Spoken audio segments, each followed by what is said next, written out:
ನಾನು ಸ್ನ್ಯಾಪ್ಚಾಟ್. ನಾನ್ಯಾರಂತ ಹೇಳಿ.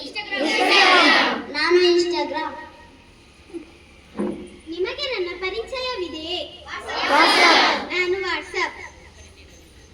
ಇದು ಏನು? ನಾನು ಫೇಸ್ಬುಕ್. ನನ್ನಲ್ಲಿರುವ ವಿಡಿಯೋಗಳನ್ನು ನೋಡುತ್ತೀರಾ? ಕೈ ಮೇಲೆ ಮಾಡಿ.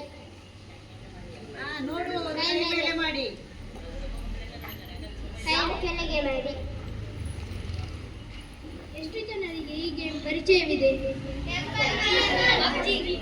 ಹೌದು, ನಾನು ಟೆಂಪಲ್ ರನ್ ಮತ್ತು ಪಬ್ಜಿ. ಹೌದು, ನಾವೆಲ್ಲರೂ.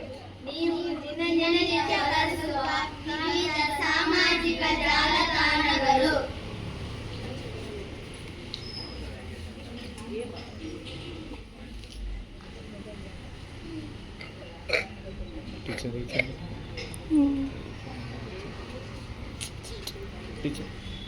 ಟೀಚರ್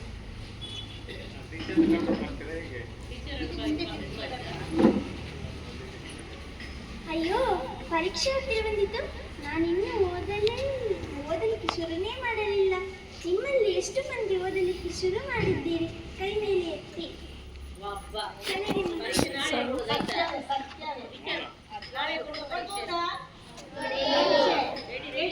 ನನಗಂತೂ ದಿನಾಲು ತಲೆನೋವು. ಎಷ್ಟು ಮದ್ದು ತಿಂದರೂ ಸರಿನೇ ಆಗ್ತಾ ಇಲ್ಲ.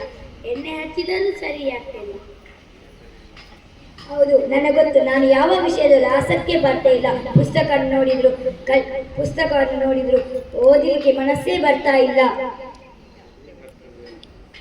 ನನಗಂತೂ ನನ್ನ ತಂದೆ ತಾಯಿ ಓದು ಅಂತ ಹೇಳಿದರೆ ಜೋರು ಕೋಪ ಬರ್ತದೆ.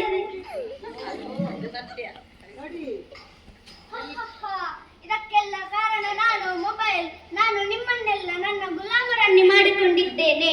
ನಿಮ್ಮ ಸಮಯವೆಲ್ಲ ನಾನು ಕಸಿದುಕೊಳ್ಳುತ್ತೇನೆ. ಒಂದು ಗೇಮ್ ಆಡೋಣ ಅಥವಾ ಸ್ವಲ್ಪ ರೀಲ್ಸ್ ನೋಡೋಣ ಎಂದು ನನ್ನನ್ನು ಕೈಯಲ್ಲಿ ಹಿಡಿದರೆ 1 ಗಂಟೆ 2 ಗಂಟೆ ಹೇಗೆ ಹೋಗುತ್ತದೆ ಎಂಬುದೇ ಗೊತ್ತಾಗುವುದಿಲ್ಲ. ನನ್ನಿಂದ ನಿಮ್ಮ ಕಣ್ಣುಗಳಿಗೆ ತೊಂದರೆ ಉಂಟಾಗುತ್ತದೆ, ತಲೆನೋವು ಹೆಚ್ಚುತ್ತದೆ, ನಿದ್ದೆ ಕಡಿಮೆಯಾಗುತ್ತದೆ, ಓದುವ ಮೇಲೆ ಗಮನ ಕಡಿಮೆಯಾಗುತ್ತದೆ, ಸ್ಮರಣ ಶಕ್ತಿ ದುರ್ಬಲವಾಗುತ್ತದೆ. ನೀವು ನಿಮ್ಮ ತಂದೆ ತಾಯಿಯರ ಜೊತೆ ಮಾತನಾಡುವ ಸಮಯ ಕೂಡ ಕಡಿಮೆಯಾಗುತ್ತದೆ. ನಾನು ನಿಮ್ಮನ್ನು ನಿಧಾನವಾಗಿ ಒಂಟಿಯಾಗಿಸುತ್ತೇನೆ. ನಾನು ಹಂತ ಹಂತವಾಗಿ ನಿಮ್ಮನ್ನು ಕುಗ್ಗಿಸುತ್ತೇನೆ.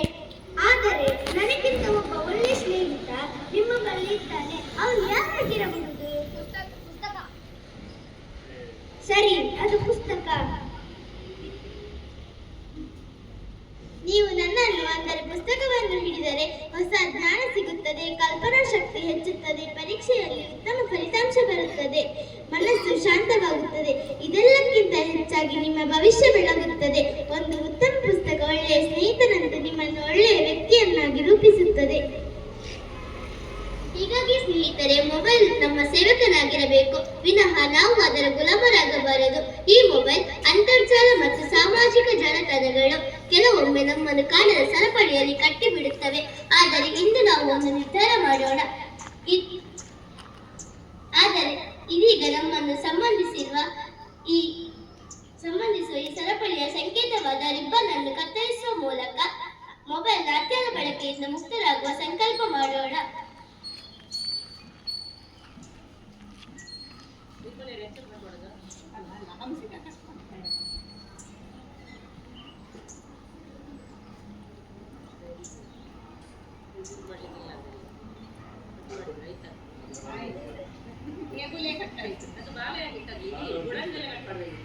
ನಾವೆಲ್ಲರೂ ಮೊಬೈಲ್ ಬಳಸುವುದನ್ನು ನಿಲ್ಲಿಸಿ ಪುಸ್ತಕ ಓದೋಣ.